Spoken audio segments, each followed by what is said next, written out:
April 8 ஆயிஷாவோட first birthday. நானும் சுதீஷும் வீட்டிலேருந்து சேர்ந்து கிளம்பி நேரே வினிஷான வீட்டுக்கு போனோம். அங்கே போனால் 2 பேரும் ஈவென்ட்காக அவசரமாக ரெடி ஆகிட்டு இருந்தாங்க. வினிஷான ரெடியாகி மண்டபத்துக்கு போய் 3/4 மணிக்கு ஆனதுக்கு அப்புறமா முக்கிய மேக்கப் போட்டுட்டு இருந்தா நீது. சுதீஷ் கேமரா எடுத்துட்டு கண்டதையும் ஃபோட்டோ எடுத்துட்டு தெரிஞ்சா, நானும் கண்ட்ராவியா பல போஸ் கொடுத்துட்டு தெரிஞ்சேன். அப்புறமா பிள்ளைய ரெடி பண்ணி குட்டி ஃபோட்டோ ஷூட்டுக்கு அப்புறமா எல்லாருமா சேர்ந்து மண்டபத்துக்கு கிளம்பினோம். பேக்கை வேற ஏன் கையில் கொடுத்துட்டு போனேன். உள்ள பணம் ஏதாச்சும் இருந்ததுன்னா பக்காவை அடிச்சு பாகிஸ்தானில் போய் செட்டில் ஆயிருப்பேன். மண்டபத்தில் வரவேற்பு நல்லா இருந்துச்சு. ஸ்டேஜ் டெக்கரேஷன் ஒர்க் எனக்கு பேசினால ரொம்ப பிடிச்சிருந்து. விசாரிச்சு பார்த்ததுல டீமுக்கு நேம் கூட போடாத புது பசங்க பக்காவா பண்ணியிருக்காங்க. இவங்க கேட்டரிங், ஃபுட் சர்வீஸ், டெக்கரேஷன் எல்லாமே ஆர்கனைஸ் பண்ணி தராங்களாம். தேவைப்படுறவங்க ஸ்கிரீன்ல தெரியுற இந்த நம்பரை சேவ் பண்ணி வச்சுக்கோங்க. இல்லைன்னா இந்த இன்ஸ்டா அக்கௌண்ட்டை ஃபாலோ பண்ணி வச்சுக்கோங்க. ஓனர் பார்க்க பொறுக்கி மாதிரி இருந்தாலும் அவங்க ஒர்க் எல்லாம் பக்காவா இருக்கு. சுதீஷ் போனை வீட்டில் மறந்து வச்சு கேமராக்கு சார்ஜரை வாங்காம விட்டு 3 பேரை வெட்டியா சுத்த விட்டான். அப்புறமா பிரேயர் முடிஞ்சு கேண்டில் பத்த வைக்கிறதுக்கு முன்னாடியே பிள்ளை கேக் வெட்டி செலிப்ரேட் பண்ணியாச்சு. ஆல்ரெடி ஆயிஷா வெட்டின கேக்கு கேண்டில் பத்த வச்சு திரும்பவும் வெட்டியாச்சு. அப்புறமா கேக் கட் பண்ணி எல்லாருக்கும் சர்வ் பண்ணிட்டு ஃபுட் சர்வ் பண்ண சப்போர்ட் பண்ணிட்டு நாங்களும் சிக்கன் பிரியாணி சாப்பிட்டுட்டு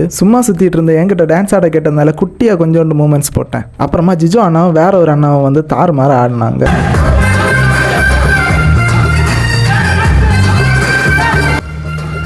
அதுக்கப்புறமா அங்கே வந்து ஒரு குட்டி குழந்தைக்கோட பலூன் தூக்கி போட்டு விளையாடிட்டு கடைசியாக இருந்தாங்க கொஞ்சோண்டு சாப்பிட்டுட்டு வீட்டுக்கு கிளம்பினோம்.